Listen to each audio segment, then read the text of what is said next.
In this video, I will give you a UFO disclosure update for the month of June. On May 27th, the Daily Mail published an article titled, "Exclusive: One Giant Leap for NASA. National Space Agency confirms it is joining the investigation of UFOs after previously refusing to partake in active search for unidentified aerial phenomena, days after historic congressional hearing." This article published 12 days after Luis Elizondo stated on the Unexplained with Howard Hughes that he thinks there may be some interesting announcements from NASA in the very near future regarding the UAP topic. From the Daily Mail article, a NASA spokesperson confirmed it is evaluating how to provide our expertise in space-based Earth observations to improve understanding of UAPs and has consulted with multiple government entities, but denied it was setting up its own dedicated UAP office. Journalist Christopher Sharp of Liberation Times also covered this story and was able to get scientist Kevin H. Knuth, who formerly did research for NASA, on the record. He stated, "I am excited to hear that NASA may be about to become involved in UAP studies. It is about time that scientists start taking this subject seriously, especially since there is a potential for paradigm-shifting implications. I would be very interested in knowing whether NASA astronauts have had any encounters with UAPs like U.S. Navy pilots." Finally, on May 27th, Robert Powell, an SCU, that is Scientific Coalition for UAP Studies, executive board member, tweeted the following: "NASA is to begin helping the Pentagon in the investigation of UAP, also known as UFO, according to recent information. This is true, as I was first made aware of NASA investigations 9 months ago." Today, on June 1st, Congressman Tim Burchett interviewed Luis Elizondo. Elizondo spoke about the importance of offering some sort of amnesty where perhaps NDAs can be waived so people like pilots, government officials, and those that are involved in UFO legacy efforts could talk about their experiences or certain aspects of classified data, I think. Elizondo's audio got a little jumbled at that point. In the following clip, Elizondo talks about the sheer frequency of UAP incursions and what kind of evidence the American public and Congress want to see on this enigma. People don't realize, Congressman, that this is happening every week. These incidents are occurring all the time. And the videos that were shown to during the hearings to the House were ridiculous. One of these had already been put out on the internet a year and a half ago, 2 years ago. I think what the American people want to see and what Congress expects is the new stuff, the high fidelity videos where we're seeing these things going from 200 knots to 300 miles an hour.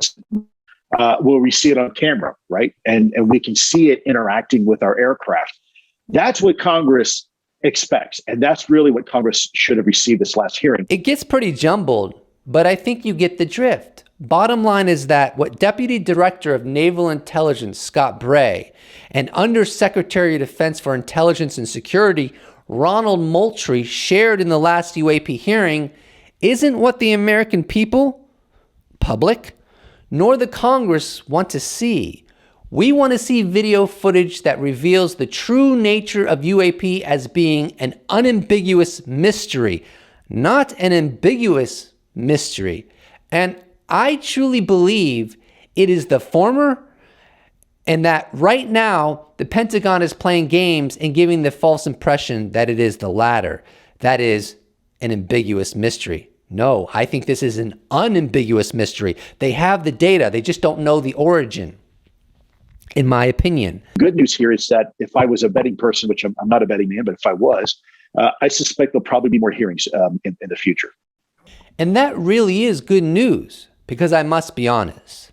I think the hearings in their totality will be the secret weapon that will break this damn thing wide open, like how the plummeting Chicxulub killed all the dinosaurs 66 million years ago. Well, the life of the UFO truth embargo diminishes by the day, in my opinion. The Congress hold the key to the cosmic Chicxulub.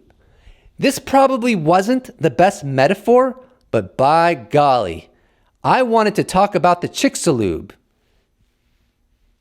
Chicxulub. I am very optimistic that as you and your colleagues continue to peel back the onion, you're gonna find some really interesting information here. I mean, my personal belief is history is going to prove you right, and I don't think you're going to have to wait a whole long time to see that come to fruition. These two sentiments by Elizondo are absolutely fascinating when sufficient reflection is given.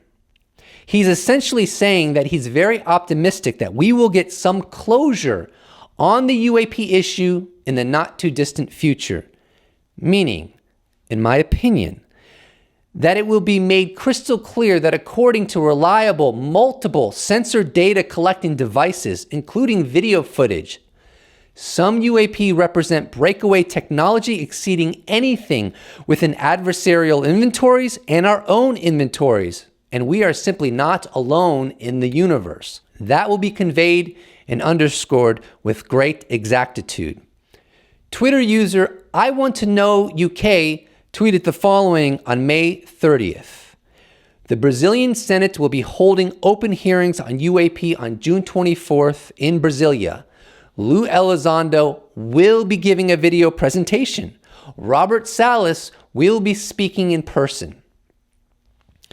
It's very exciting to see the UAP issue starting to permeate our planet. Speaking of which, CTV News published an article on May 17th titled, Former Pentagon officials briefed Canadian MPs on UFOs.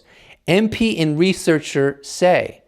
Here's an excerpt. Canadian members of Parliament are urging the government to pay more attention to recent U.S. news about unidentified aerial phenomena, or UAP, a term used for what are more commonly known as unidentified flying objects and UFOs. According to conservative MP Larry Maguire and a Texas-based researcher, at least 3 Canadian politicians have now sought UAP briefings from former Pentagon officials. When you see the information that's come out of the United States, you'd have to take it seriously, Maguire told CTV News from Ottawa office.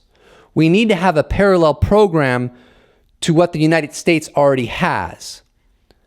Let's wind down this disclosure update with a tweet by David Haith. I have high expectations that the forthcoming new hearings will provide enough strong info to persuade MSM and consequently the public that we're headed for a massive reality shift. I'm excited at Luis Elizondo. Any topic I covered in this update, I may go into more depth in future videos depending on how current events unfold. It's been 4.5 years since this great shift has begun. And I predict, though I could be wrong, that it will only grow in strength and exactitude, and it will permeate the entire planet. UFOs are not an American thing. They are a nature thing, whatever their origin may be. The house of cards is falling, baby. Please do not forget to subscribe. And if you'd like to support this channel, you can check out my merch shop where I sell t-shirts. You could become a patron. You could become a YouTube member. You could even give me a one-time donation, and all those possibilities are in the description box below. Or you could just slap a like on this bad boy, and I will appreciate it so much. Thank you so much for watching, and I look forward to seeing you in the next episode. Special thanks to all patrons, YouTube members, those that have bought merch, those that have given me a one-time donation. I couldn't do without you. Thank you so much. See you in the next episode.